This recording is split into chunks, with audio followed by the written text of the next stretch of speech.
Good afternoon, YouTube. So, we're still chugging along on this Power Wagon here, and we've got a lot done. I haven't got a video, a whole lot of it, just because we're trying to get stuff moving and get it over with. And I still got a long way to go. The chassis is almost done though, and then we'll start on body work. But I'll give you an update of what's going on with it. And we got some more things we got to do, and I'll bring you along for a couple of those things. And some of the stuff's really hard to video. You really got to concentrate on what you're doing. And but I'm gonna try to show you as much as I can. If you got any questions, just by all means send me a comment, shoot me a message or whatever, and I will try to answer those as best I can. So here is the Power Wagon chassis so far. We do have front brakes are on it. All the front brake lines are ran. Steering is all hooked back up. Steering box is in it. Engine's completely rebuilt. Transmission's rebuilt. Transfer case is rebuilt. Both front and rear diffs are rebuilt. Yeah, so that's it in a nutshell. Master cylinder's rebuilt. Forgot about that. All the pedals, new pins, bushings, and all the pedals. This drive shaft's in. I still got to finish cleaning up the other drive shafts, get those installed. And but we are moving along. We got all the levers sticking out of the floor here. You got two-wheel drive, four-wheel drive high, four-wheel drive low, back out again. This is your parking brake lever. This is for your PTO, forward reverse on your PTO. Obviously your transmission shifter, clutch pedal, brake pedal. I still have to put the drum assembly together for the parking brake. I do have some of those components. I have the drum right here, which I need to clean up. And I have the band, which I ordered new lining for, so we got to get that stripped off and all blasted and painted so we can put the new lining in it. Yeah, I got some parts coming this next week, hopefully, to maybe get this thing finished up, and we'll get to hear that engine start for the first time in Lord knows how long. So yeah, we are getting there one piece at a time. One problem is both of our gas tanks we have, the one that came out of the parts truck is completely junk, rotted clear through. The other one I have that came in that truck isn't rotted through, but it's rotted really bad on the inside, and I can start to see it bubbling on the outside, so it's not going to be long and it's going to have holes in it. So there's no point in even messing with that. They want a lot of money for a stainless tank through vintage Power Wagons or any of those places you try to find a fuel tank for one of these things. So I opted to build my own. So that's what we are going to start working on here momentarily. I have all the parts cut out, formed, and ready to go together. I've got to get a couple fittings and a piece of stainless pipe for the inside. We're going to build our own fuel tank that'll fit right in the factory location so that I can save me some money. I've got, those are stainless drops that are essentially free, and I just got to weld it together. So they want $850 for a stainless tank for this thing. I'm going to build one for essentially some electricity and some filler rod and some time, a couple fittings. So I have to get my welding bench cleaned off of parts and pieces and some tools, and clean the whole table off, and we'll get some parts up there, and maybe today we can start tacking together a fuel tank, because that's going to be the next setup. I got to rebuild the carburetor, get it on there, make a couple fuel lines. We got to get a tank in it, run a fuel line up to the front, hook that up, and we have some ignition components coming and some exhaust parts coming. So hopefully we can hear this thing run sometime next week or the week after, and boy, that'll be exciting. One step closer. Once the chassis is done, I'm going to throw a sheet of plastic over top of it. We're going to drag the cabin here, and we are going to start on the intensive bodywork repairs that we are going to have to do to get this thing back to its original glory from 1947. So without further ado, let me get some stuff gathered up here. Let me get the table cleaned off, and we will figure out what we're doing with this fuel tank. All right, I'll bring you back. All right, so we have got the tank tacked together, and I will bring you along for maybe welding some of that out. I don't know that you're going to be able to see down there. Let me get a flashlight. I put a tube, so the suction line for the fuel is not at at the bottom of the tank. So there's a tube that runs through the tank and down towards the bottom to pick up the fuel. So I'll show you some dirt on the screen there. There we go. So there's where the fuel suction line is. It's about 6 or 7 inches up the tank. See if I can't get you a light in there. See that tube in there? It runs from that fitting down to the bottom. It's about 1/4 of an inch off the bottom down there. So yeah, that's our pickup. This is a drain on the bottom. We'll have to weld a bung in that for a drain. This will have a little piece of tubing on it for our filler neck, and that obviously is for our sending unit. So the tank is coming together, and I don't remember if I showed you guys some stuff or not, but we do have quite a bit of stuff done. Both the outer spindles and drums and brakes are done on the front axle. All the brakes are plumbed. Master cylinder's in, steering box is in. All the brakes are plumbed on the front. The line is running down the frame to the rear, hooked up to the rear, dropped down with a new hose onto the differential. Now, we got to get the backing plates bolted on, wheel cylinders installed. I got to get some more brake line, but we can do that later. So hopefully by the end of this week, we will have brakes on all 4 corners of the Power Wagon, and get them bled out, get them working, and hopefully week or 2 we'll hear it start. Hopefully this week actually, but we'll see. Baby steps. So first thing I need to do is I'm going to get these backing plates over there. I got new hardware for them. We'll get those bolted back onto the rear axle, and I will bring you back when I start installing them. All right, be right back. All right, we got the backing plates, wheel cylinders over here. So here's the plan. We're going to bolt some stuff on, and maybe we can get these brakes put together, and then we'll have hubs to put on, but I've got to get those painted. I just got done blasting them and blasting the drums, but I got to paint that stuff before we can install it. So let me try to get you set up here so you can see what I'm doing. It's hard to do. That should be okay. So now this backing plate goes on here. Oh, wrong way. Helps when you put it on the right direction. I'm going to run 1/2 inch 20 fine thread bolts. These were originally riveted on, but they were kind of screwed up, so rivets went away, bolts are going in, and I'm using fine thread because you can put a little more pressure on a fine thread bolt and be in a lot better condition.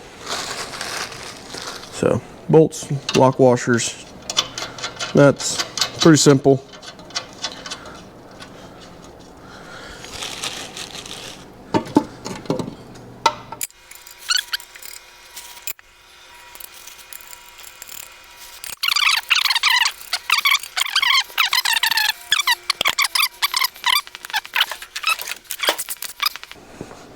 Now we will snug these down, but we're going to jump back and forth just to make sure they pull up correctly.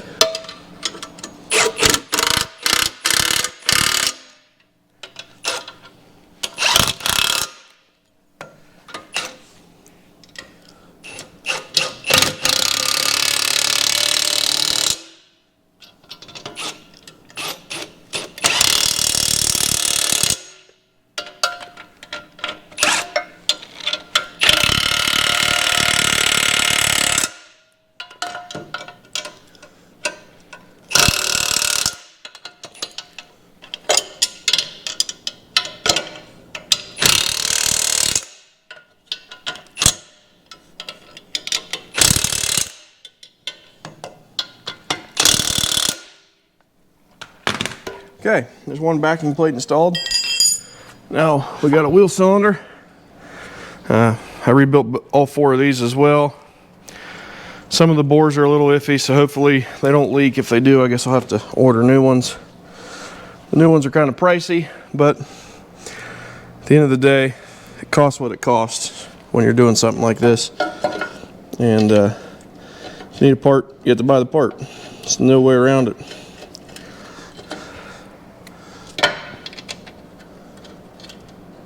But you try to save money where you can save money, so you can put money in other places to upgrade the truck or whatever you want to do.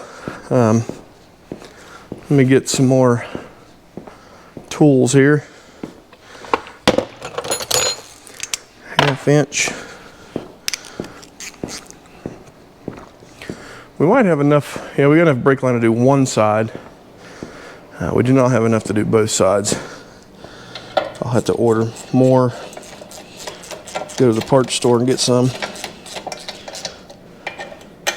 I'm running all Nycop brake line. This truck had copper lines on it originally, so, but the Nycop's good stuff. Don't rot out, sticks around.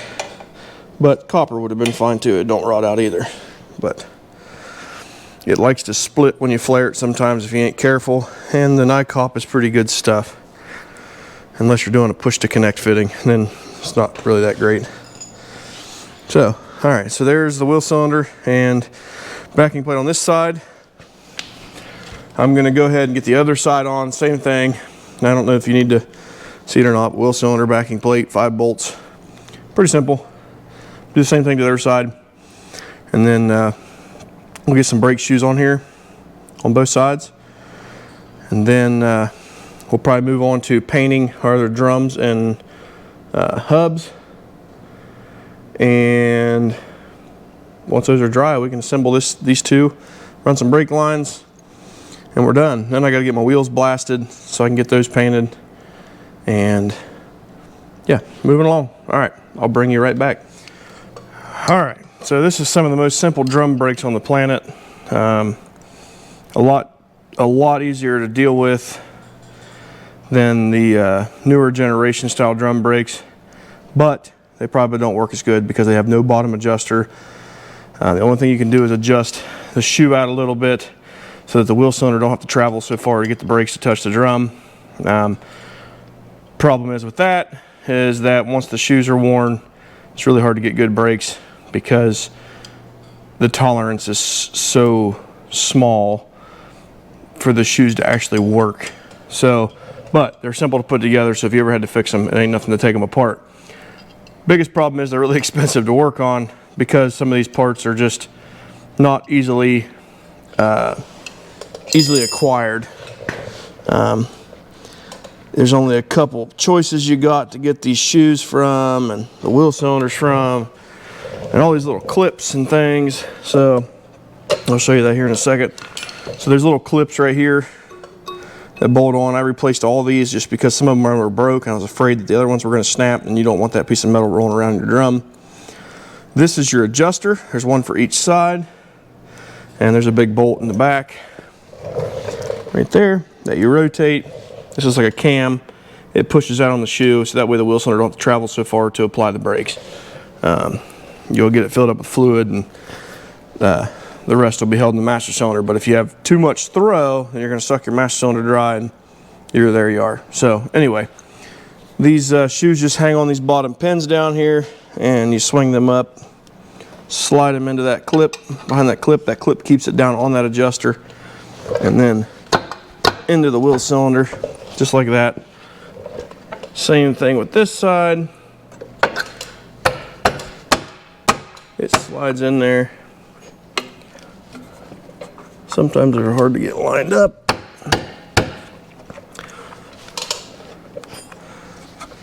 And sometimes it's hard to get that through the... That one's being a pain in my butt. There it went. Okay, so, I mean, it's that simple. Now, there's one spring on the system. It goes from this hole to this hole. And then there's some keepers and some clips that go on the bottom. I'll show you those. I'm reusing some of these parts because they're not bad. So it's just got this ring, metal ring with a piece of felt on the inside of it. That slides on top of the pin. That's what your shoe rides against. Pretty simple. And it's just got these little snap clips that pop down inside there. And I just use a pair of pliers to put those in. Mind you, these are not really that great spring steel, so you got to push them in, get them into the groove, and then squeeze them. Make sure they're not going to fall off. That's the last thing you want. Same thing. Sometimes these are a bit of a pain in the butt. Let me set you down here. Maybe.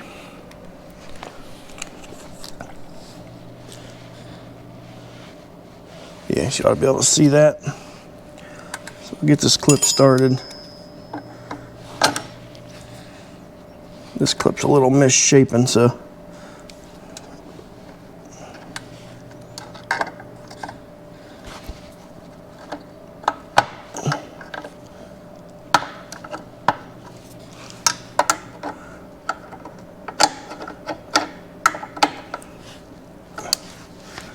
sometimes this can be a bit of a bear to get all the way back in there. I might have to go grab a hammer to get that bent back into there.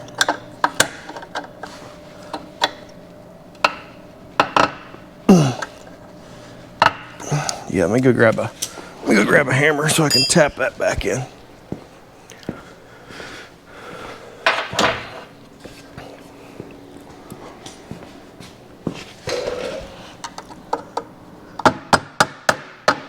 There it went. Make sure it's down all the way. And then squeeze these two ears together. And that'll keep it on there.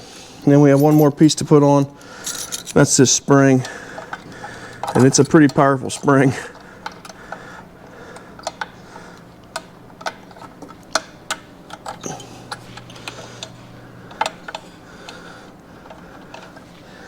Get in there.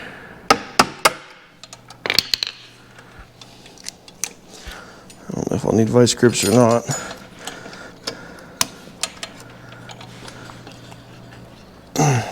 Boy, them are stout. Yeah, I'm probably gonna have to get vice grips.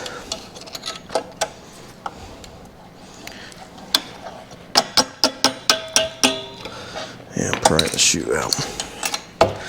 Let me go get some vice grips so I can get a hold of that spring.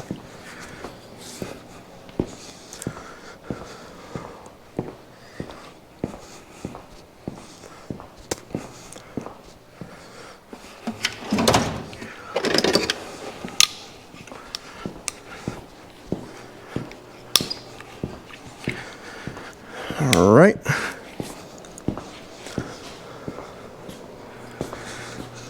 Let me try the screwdriver one more time here, but I don't think it's gonna go.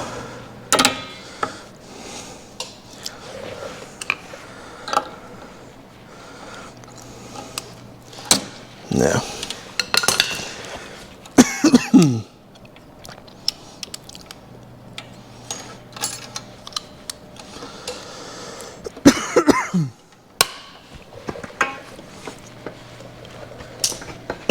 Holy crap. That's a tough spring.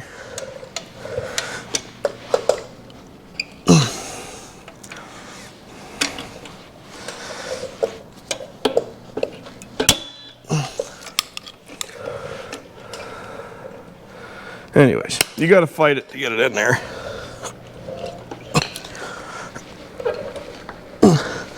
These new springs are really tough.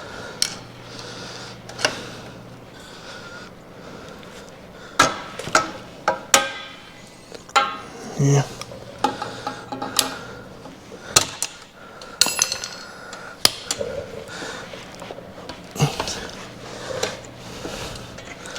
All right, I'm not gonna let you sit there and watch me fight that. You get the concept. Get the spring on there and you're done. I mean, that's essentially the brakes. A couple clips, a couple shoes, some keepers, and a spring. And that's it. All right, I'll bring you back.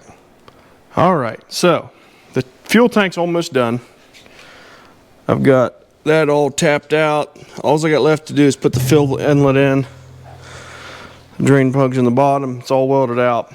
So there's that. I'm working on more fuel system components, which includes everything to mount it. So I got the straps all cleaned up, tops and bottoms. These studs were no good, so I cut them off, welded some new studs on. So those are repaired. The filler neck, which was dented to crap, is primered. I got the dent out of it as best I could. It's a filler neck. Nobody's going to notice it anyway. So that's drying. I have, like I said, the rear brakes are all on it. I got both sides on. I'm just waiting for paint to dry on those spindles and drums over there, so we can get the back end back together, get the axles in it. I've got front lockout hubs on the way. So I'm going to end this video right here. This is going to be the second, I guess, assembly video. I know I didn't get a bunch of the details, but I'm trying to get this thing done, the chassis completely done by the end of this winter, so that way I can move on about my day. And trying to video some of this stuff, it just takes so much longer. And then also I've been recruiting my brother for some help on some of the bigger components to make it a little easier on us. So after I get the chassis done, hopefully you'll get to see the engine test fire in the next video. That's my plan. And we'll start rebuilding the winch and all the little bumper frame extensions and stuff for the winch. We'll get the winch done. I got to order cable and a handle and a bunch of other stuff for the winch. But literally the chassis, the only thing it needs is the rear end finish put back together, 2 rear brake lines made, the drive shafts put in it, and then the fuel system put in there, and a couple cab mounts and a bed mount that needs to go on the side of the frame. Other than that, the chassis is almost done. So please don't forget to like, comment, subscribe, all that stuff. Share it with your friends, share it with everybody. I really do greatly appreciate it. I'm sorry I didn't get a bunch of the details on things getting put together. Like I said, it just takes a while, and there's still a lot more to do, and I'm sure you're going to catch some of it. Like I said, if you're trying to rebuild one of these yourself, I've got a lot of experience in it now because I've had every single nut and bolt out of this whole chassis. So if you have any questions, please ask, and I will do my best to answer that question. So for now, I'm signing off. We'll catch you guys on the next one.